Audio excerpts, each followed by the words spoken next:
Buenas noches, bienvenidos a Mesa de Opinión. Se acabó el año y habrá que hacer muchos balances, pero dentro de ellos el más importante, el que incide de manera determinante en la vida del país y en general de los pueblos, es el político. La política está en todo, lo permea todo y es una actividad del diario vivir. Muchas cosas son conclusas en la vida. Alguien construye un edificio y ahí tiene una obra concluida. La política, en cambio, siempre es dinámica, siempre está... cada hecho político genera muchos otros. Por tanto, es muy importante hacer el balance político del año que ya está terminando y para realizarlo he escogido a un buen analista, a un ex constituyente, a un estudioso, a un columnista. Se trata del ex constituyente Jesús Pérez González Rubio. Buenas noches, bienvenido de nuevo a Mesa de Opinión. Muchas gracias, Ricardo. Muy amable por tu invitación. Empecemos por algo elemental. ¿Cómo le fue este año? Muy bien. ¿Al país cómo le fue? Relativamente bien. Relativamente bien, ¿por qué? Hombre, hubo la culminación del proceso de paz, que es el hecho político más importante de los últimos años en Colombia. Así la mayoría de los colombianos hubiera votado en un plebiscito absurdo en contra de la paz firmada con las FARC. Muy manipulado estuvo el pueblo colombiano. Sí, hubo muchos engaños, muchas mentiras. De un lado y del otro lado hubo quizá mucha confianza y a los altos niveles no salieron con el vigor y con la claridad que se requería a desmontar esas mentiras y esos engaños. De todas maneras, el plebiscito se perdió por alrededor de 50 o 54.000 votos y me parece de que no es un timbre de orgullo del pueblo colombiano haber votado en contra de la paz firmada con las FARC. Se eligió Congreso antes de presidente de la República. ¿Cómo encontró esos hechos? Bueno, el centro democrático se consolida, el Partido Liberal disminuyó, el Partido Conservador también, lo mismo le pasó a la U. Quizás el único que salió ganancioso en esas elecciones fue el Centro Democrático, que obtuvo los mismos parlamentarios o congresistas que tenía, que había obtenido en las elecciones anteriores, 20 senadores y un número similar de representantes respecto de los que ya tenía. Quizás disminuyó uno o dos. El arranque del presidente Duque en estos primeros 4 meses, ¿cómo lo evalúa? Es una pregunta muy difícil porque el presidente Duque es un hombre moderado, lleno de buenas intenciones, que habla de un gran pacto nacional, pero la expresión es más abstracta que cualquier otra cosa. Le ha hecho falta concretarlo. Le hace falta concretar ese acuerdo nacional alrededor de los grandes temas del país. Pareciera que no se hubiera puesto a concretarlo. ¿Por qué? Esa es una pregunta que me intrigan. él parecería que todavía no ha tomado suficiente confianza en el cargo que desempeña. Él es el presidente de la República y tiene que ajustar la silla para que la silla no le quede grande. Quiere decir que no tenía la suficiente experiencia, que como que todavía no se hubiera acomodado lo suficiente en el cargo, que como por su juventud de pronto le faltó campaña y sigue recorriendo el país prácticamente todos los días, y eso no hace que no le quede el suficiente tiempo para ponerse a diseñar un esquema que, de acuerdo con su propuesta de campaña, se pueda ejecutar con mayor claridad? No, yo creo que él tiene los conocimientos, tiene la fuerza, tiene la voluntad, tiene la energía, pero no le doy mucha importancia a la experiencia. Sí, señor. Si fuera por la experiencia, Nixon le hubiera ganado a Kennedy, y Kennedy fue un gran presidente y nunca había tenido experiencia en el Ejecutivo. De manera que no hay que sobrevaluar la experiencia. Yo prefiero la juventud y los proyectos hacia el futuro.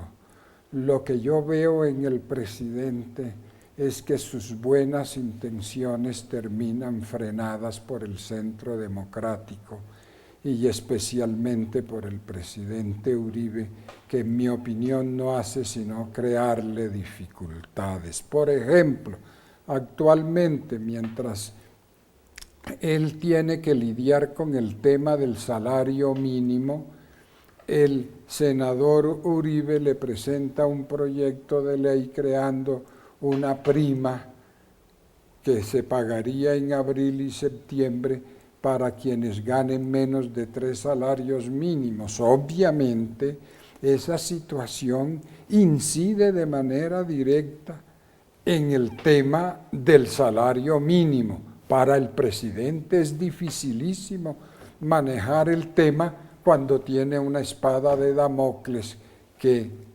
le pende por cuenta del expresidente Uribe y su prima, de la cual acabo de hablar. Pero ¿cómo entender que, siendo el presidente Uribe el mentor del presidente Duque, siendo su principal soporte, no haya coordinación entre los dos? Pero fíjese usted, por ejemplo, el presidente Iván Duque se comprometió con la consulta anticorrupción. El presidente Uribe no hizo sino atacar la consulta anticorrupción. Sí. Probablemente, si él no la hubiera atacado tanto, hubiera salido adelante. No le hubieran faltado Se hubiera aprobado. No le hubieran faltado los 400,000 votos para que hubiera tenido el carácter de un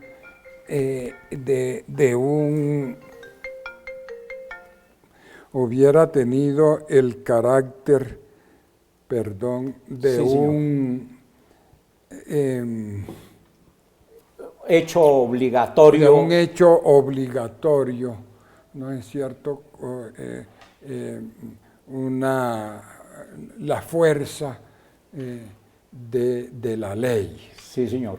Y bueno, y así ha sucedido en varias otras temas. Así es, pero lo que no se entiende es que, siendo su principal defensor, en vez de dialogar con él, le ponga palos en la rueda a lo que está ejecutando el presidente, porque la impresión que se tiene es que el presidente Duque sigue las orientaciones del expresidente Uribe, y en tales condiciones no tendría por qué haber ese tipo de contradicciones, porque se entendería que lo primero que estarían obligados sería a ponerse de acuerdo previamente. Bueno, es que el tema de fondo, en mi opinión, Sí. es que, como lo decía antes, el presidente Iván Duque es de temperamento moderado, que mira lejos hacia el futuro, y el presidente Uribe es un radical que mira más al pasado y quiere llevar a la cárcel a los guerrilleros o exguerrilleros de las FARC y quiere cerrarle las puertas a las posibilidades de paz con el ELN. Pero dentro de ese esquema que usted plantea, ¿por qué entonces el presidente Duque deja cerrarle en la ley de orden público las puertas al proceso de paz, que debiera incluso aprovecharse la tregua que ellos han anunciado hasta comenzar ya en estos días, enero, en vez de aprovechar esa coyuntura para intentar reanudar los diálogos, sabiendo que el ELN como las FARC llevaban tanto como ellos haciendo la política mediante la vía armada? ¿Por qué con esa moderación del presidente Duque, que comparto con usted ese criterio, cómo es que deja colocar esos palos en la rueda, cerrando las posibilidades de una negociación con ellos? Mira, es que el Centro Democrático no es amigo de la paz con las FARC y no es amigo de la paz con el ELN. Y entonces acaba de suceder algo. Ayer o antier, no sé, uno de estos días, terminaron aprobando, por iniciativa del Centro Democrático, una norma según la cual el narcotráfico y el secuestro en ningún caso puede ser considerado un delito conexo con los delitos políticos de rebelión, sedición o asonada. Sí. Evidentemente eso lo que busca es que los guerrilleros del ELN, si hacen la paz, se vayan para la cárcel. Pero tú comprenderás que nadie hace la paz para irse para la cárcel. Por supuesto. No los guerrilleros, en todo caso.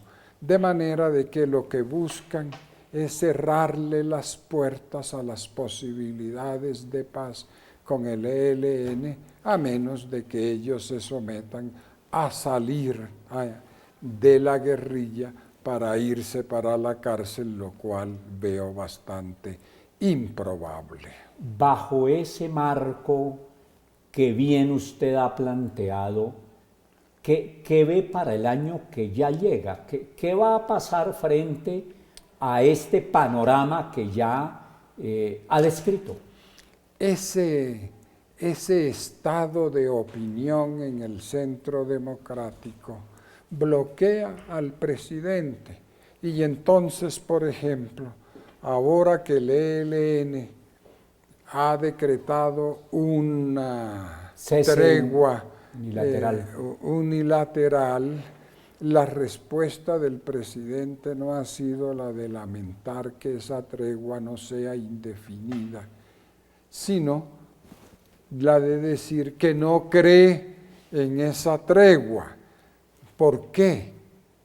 Hombre, porque él está un poco maniatado por su jefe político, el doctor Álvaro Uribe, que detesta las posibilidades de paz en Colombia.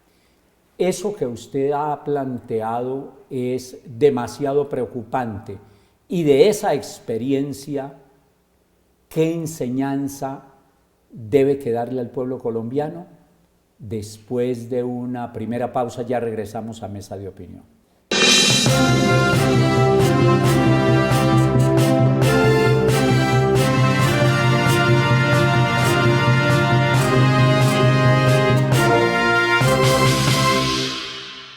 Regresamos a Mesa de Opinión. Me encuentro con Jesús Pérez González Rubio, es constituyente, analista, columnista, haciendo un balance político del año que termina. Mire, si exagero, me corrige, por favor. El presidente Uribe lleva eligiendo presidente como 20 años. Los 8 de él,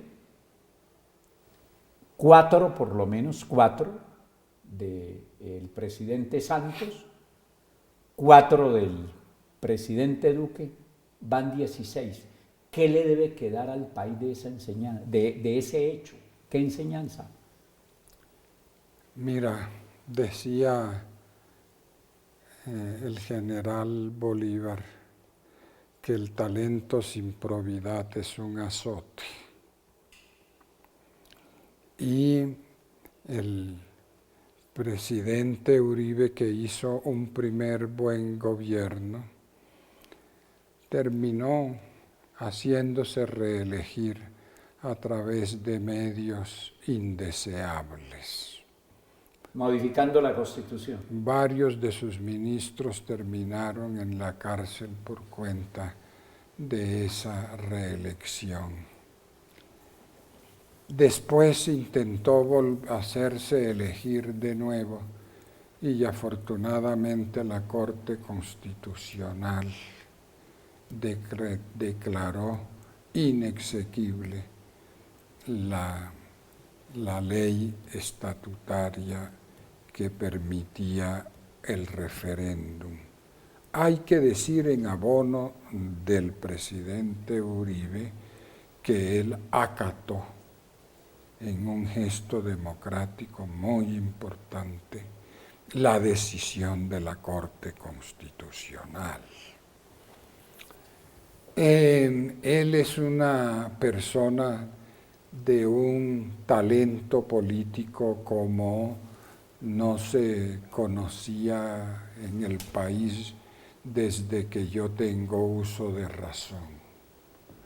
Por eso es capaz de poner presidentes, no de quitarlos, porque si hubiera podido quitar presidentes hubiera quitado a Juan Manuel Santos, a quien evidentemente le tiene un odio especial. Pero él ha puesto muchos presidentes y seguramente no se puede excluir que siga poniéndolos. De todas maneras, el presidente Iván Duque necesita tomar más conciencia de que el presidente de la República es él. El Dios de Colombia permita que siga aprendiendo porque es muy inteligente y capaz, rápido, lo más rápido posible. Por ejemplo, yo veo una encrucijada. Es grave que mantenga el actual equipo ministerial, pero en esta coyuntura ¿no le parece que aún sería más grave que lo cambiara? No, si yo no quiero que lo cambie. A mí me parece que hay dos partidos que están en el gobierno, que son el Centro Democrático y el Partido Conservador. Todos los ministros o son del Centro Democrático o son del Partido Conservador. Ellos tienen la responsabilidad del gobierno. Ahora, el que el presidente haya escogido personas que además de pertenecer a los partidos de gobierno, sean personas que conozcan los temas de su respectiva área, yo creo que habla bien, del presidente y del gabinete. De tal suerte que yo no veo la razón por la cual 4 meses después de inaugurado el gobierno quieran que el presidente cambie de gabinete para que él no pueda de pronto desarrollar, como lo viene haciendo, una transformación política del país que consiste en menos clientelismo y más administración. No le toco el tema económico porque se nos iría el tiempo y no nos alcanzaría para seguir en el aspecto político. Será motivo de otro programa el tema económico, tan indispensable de tratar, porque indudablemente los aspectos entre los tantos que inciden en la vida de los pueblos está el político, el económico y el religioso como preocupaciones eternas de los seres humanos. Más bien prefiero pasarme ahora a hablar de otro hecho político del año, el que tiene que ver con la elección de Congreso. Antes de tocarlo, porque van unidos los dos aspectos, de pasar del Ejecutivo a la rama legislativa y al poder constituyente que representa el Congreso como órgano que reforma la Constitución, ¿no le parece, sería usted partidario de que en este país, para evitar problemas como los que están sucediendo, no debiera hacerse el tránsito a un régimen parlamentario o siquiera semiparlamentario?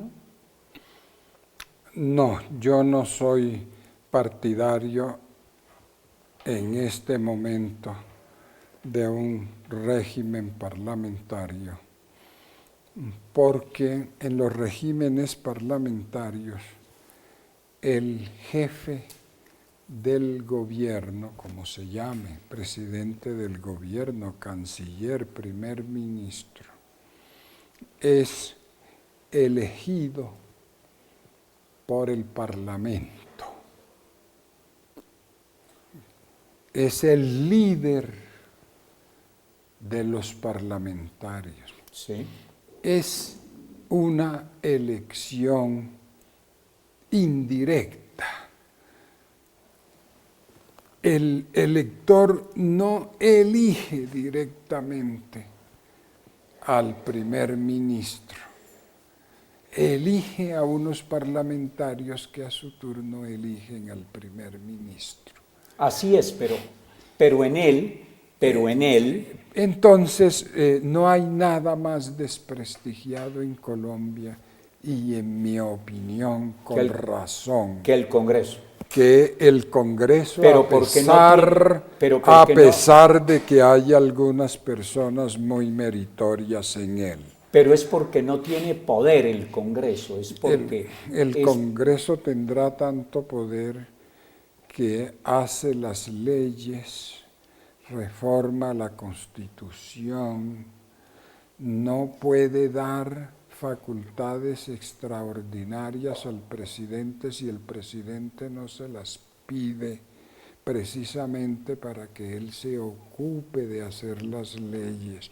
Y no puede dar facultades extraordinarias en ciertas materias importantísimas, que antes sí lo podía hacer, como expedir códigos y temas de singular trascendencia. Así es, es decir, pero el Congreso ha sido fortalecido a partir de la Constitución del 91. Baste decir que eliminó el estado de sitio, que le permitía al presidente... Eso lo hicieron ustedes en la Constituyente. Que le permitía al presidente apoderarse de la facultad legislativa con un simple decreto que él dictaba, decretando en estado de sitio, y el Congreso quedaba arrumado en una esquina porque el presidente asumía la función legislativa y la función ejecutiva. No, todo Eso se llama técnicamente dictadura. Nosotros salimos de esa posibilidad de dictadura a la eliminación del estado de sitio para que el Congreso recuperara su posibilidad de legislar. Todo eso es cierto, pero resulta que en la práctica, por lo menos hasta ahora, el Congreso no es quien legisla en la práctica, el Congreso no es quien reforma la Constitución. Ojalá que bajo el esquema que se ha planteado ahora de respetar la independencia del Congreso, ojalá que eso sea efectivo para que el Congreso ejerza en la práctica realmente sus funciones. Por eso es que en mi caso sí soy partidario de un régimen parlamentario o siquiera semiparlamentario, porque en él hay mayor equilibrio de poderes y porque aquí se ha entendido que hacer la política es lo malo y que son malos todos los que ejercen la política, y así como hay ladrones en el Ejecutivo, los hay en la rama judicial, donde ya está comprobado que está cundida de corrupción, y por supuesto lo hay en el Legislativo. Pero si hay algún régimen político donde haya mayor equilibrio de poderes y por tanto mayor democracia, es en el régimen parlamentario. Pues te quiero desilusionar. ¿Por qué? En los regímenes parlamentarios quien manda es el gabinete, y dentro del gabinete... Pero designado por el... Dentro del gabinete... Por el Parlamento a través del primer ministro que elige el Parlamento. Y dentro del gabinete el primer ministro. Entonces hay una ficción, y es que se ignora el papel que juega el partido dentro del sistema parlamentario. El partido es la correa de transmisión que hace que la voluntad del Parlamento sea la voluntad del Ejecutivo. De tal suerte que, aunque sobre el papel el Ejecutivo sería un apéndice del Legislativo, lo que sucede hoy día en la práctica es a la inversa. Sí, señor. El gabinete es quien maneja, con el primer ministro a la cabeza, o presidente del gobierno, canciller, con el nombre que toque, quien maneja realmente el país. Bueno, bajo ese paraguas de que hemos hablado, es decir, más concreto, bajo ese esquema que hemos planteado en relación con el Congreso, este año se eligió Congreso en Colombia. ¿Cómo vio esa composición? ¿Qué ha deducido de ella? Bueno, el Congreso actualmente no tiene un partido mayoritario que pueda imponer decisiones. Por eso es absolutamente indispensable la negociación. Y porque no ha habido un acuerdo, porque el Centro Democrático se tomó todo el gobierno y entonces no le parece que con el cuento de la no mermelada, que es algo bien distinto, el gobierno está siendo llevado a cabo por uno o dos partidos, la coalición de gobierno. Por eso es endeble y por eso se han generado todas las consecuencias que ya hemos visto en cuanto respecta, por ejemplo, al muy limitado balance en el campo legislativo y constituyente a través de las reformas constitucionales, donde, por ejemplo, se hundió la inaplazable reforma a la justicia. Eso y mucho más, después de otra pausa. Ya regresamos.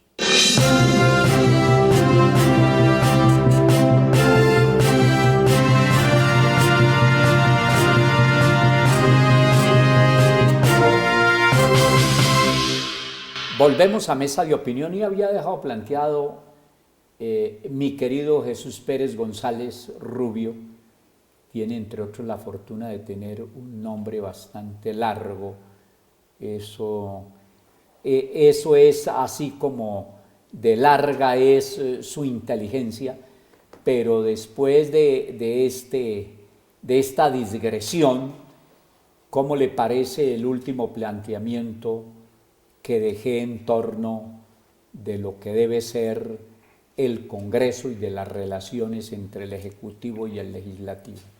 Es verdad que el gobierno no tiene una coalición mayoritaria en el Congreso, porque le ha faltado concretar, como decíamos al principio, su idea de unir a los colombianos.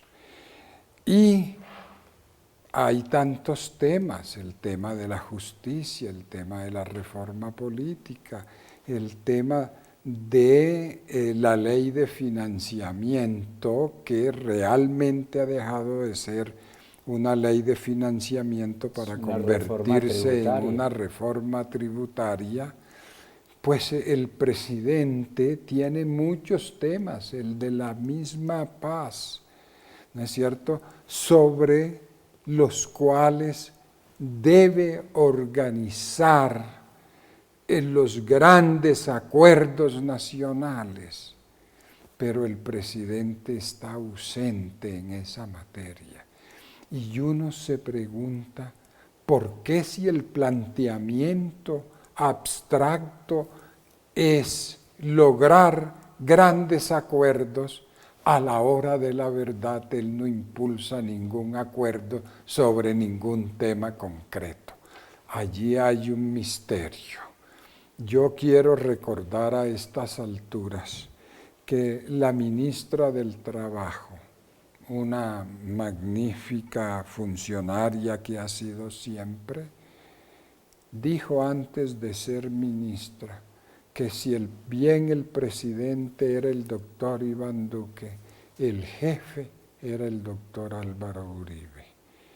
De tal suerte que en esa contradicción de pronto es posible encontrar la clave de muchos hechos que no se dan, como el de los acuerdos alrededor de grandes temas.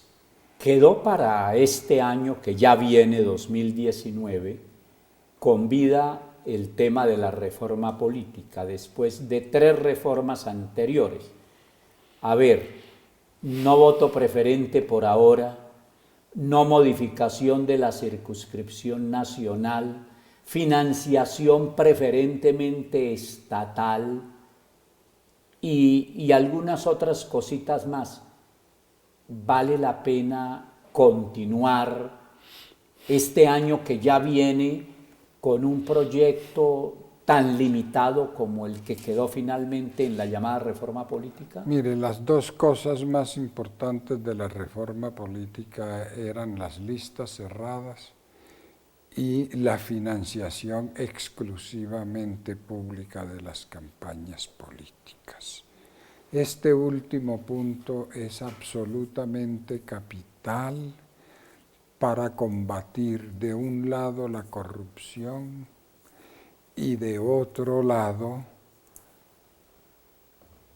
que el bien común vuelva a ser el único norte que oriente a nuestros parlamentarios y no el pago de favores en el Congreso al expedir leyes a sus financiadores. Entonces, es supremamente importante, es capital que los elegidos no le deban su elección a los grandes grupos económicos, porque no es posible ponerles el impuesto a las bebidas azucaradas, para solo poner un ejemplo.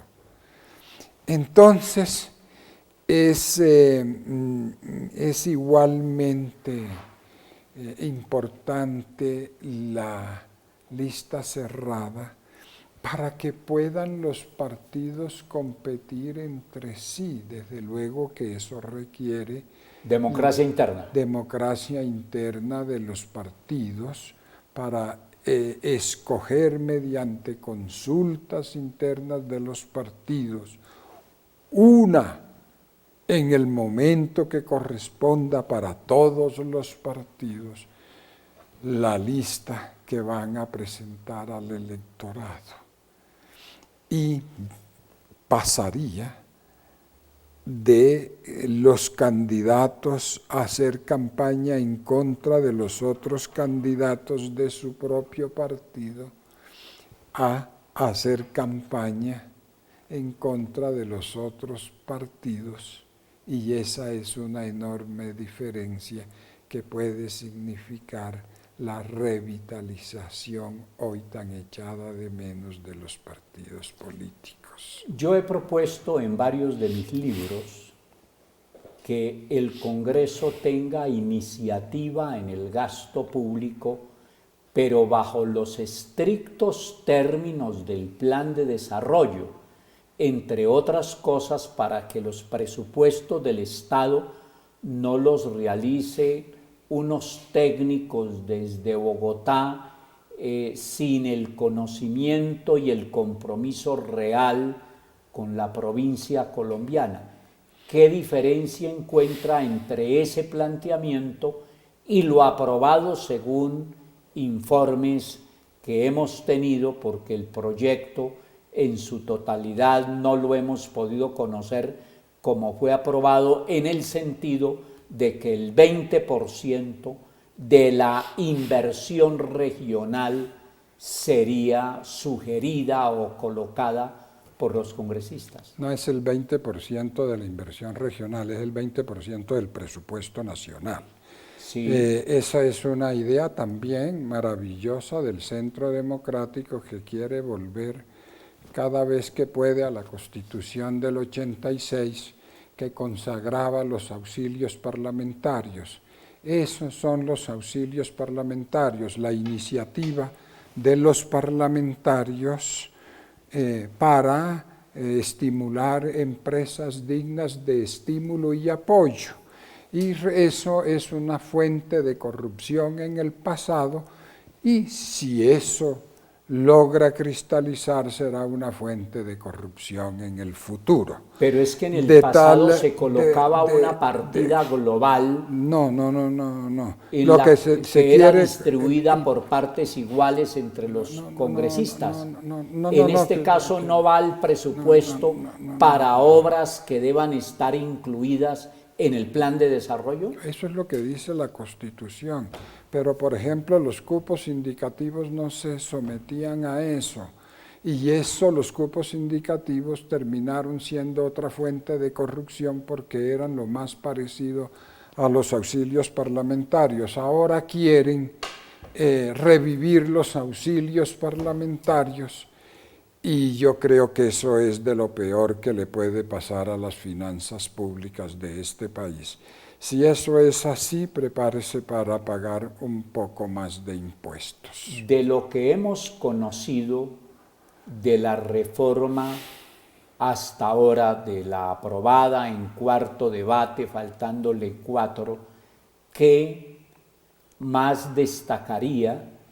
Y brevemente lo hacemos después de la última pausa para hablar un poquito, así sea muy rápidamente, habrá tiempo de hacerlo ampliamente, del año que viene. Ya regresamos.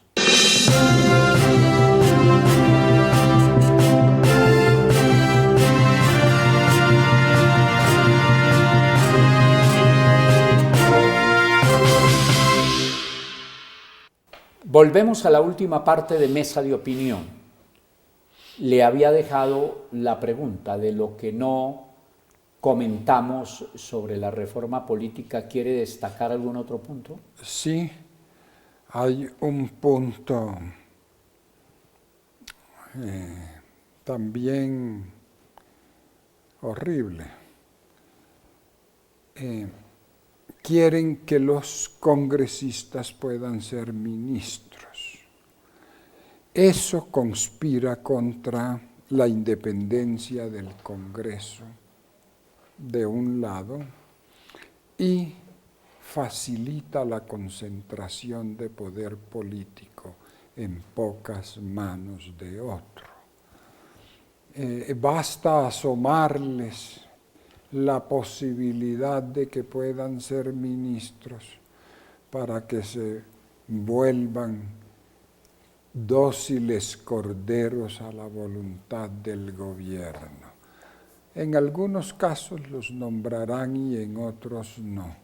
Pero cuando los nombran, ese señor nombrado tendrá una gran concentración de poder político, porque además de tener un respaldo electoral importante, va a tener el gobierno, porque el gobierno en Colombia es el presidente y los ministros, y en cada caso concreto el presidente y el ministro respectivo. Entonces es de cierta manera estar en los dos escenarios al mismo tiempo.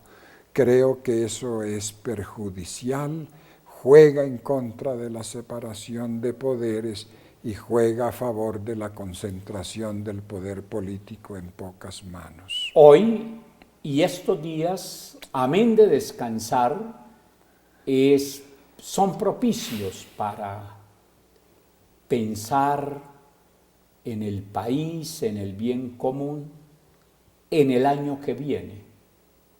Hablaremos, como ya dijimos, del año que ya llega en muchas oportunidades luego. En síntesis, ¿qué espera del año nuevo?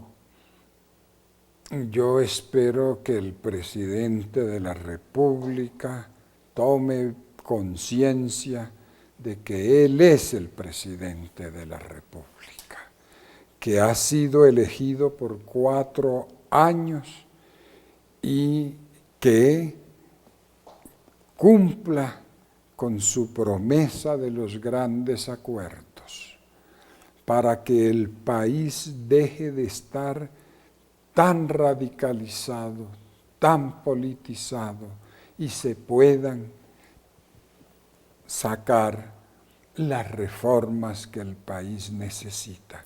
Yo le deseo lo mejor al presidente en su silla presidencial. ¿Y qué debía hacer el presidente Duque con el expresidente Uribe? Yo creo que yo lo digo de esta manera, que el presidente tome conciencia de que el presidente de la República es él.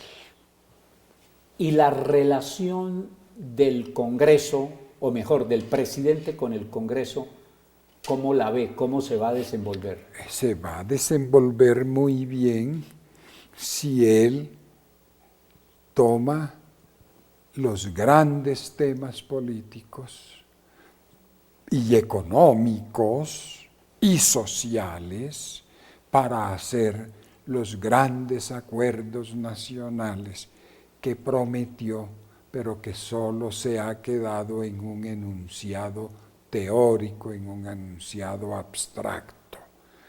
Que baje al terreno de los acuerdos concretos para que pueda tener en el Congreso suficiente respaldo para esos acuerdos sin necesidad de hacer clientelismo. Hoy y estos días son, reitero, de reflexión, de esperanza, de proyección. ¿Qué mensaje le quiere enviar a los televidentes que nos están viendo esta noche, 31 de diciembre, y que en repetición nos van a ver el próximo sábado comenzando el año. Que procuren ser mejores seres humanos cada día, mejores miembros de familia, mejores ciudadanos, mejores cumplidores de la Constitución y de la ley. ¿Al presidente Maduro qué mensaje le manda? Ninguno. Él es un dictador que va a inaugurar otro periodo y creo que Venezuela está en una situación económica y social y política muy difícil. Ojalá que él reflexione y su mejor salida sería que hubieran elecciones libres y él se marginara.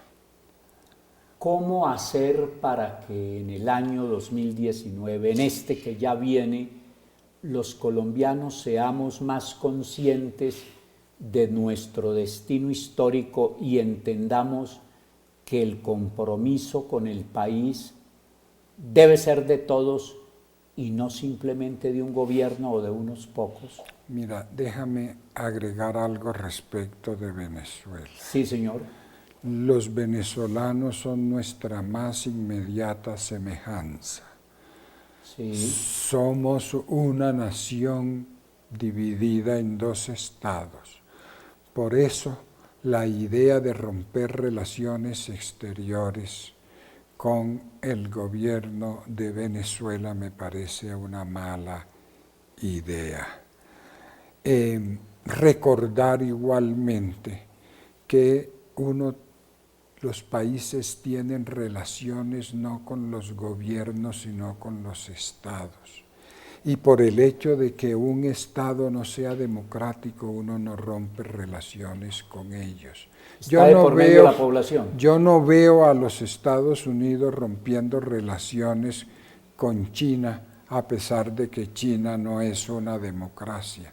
Ni Colombia rompiendo relaciones con China con el argumento de que China no es una democracia. Entonces, que no digan que hay que romper relaciones y tener malas relaciones con Venezuela por cuenta de que Venezuela no es una democracia. Se nos acabó el tiempo. Feliz año. Feliz año, Ricaurte, mucha prosperidad.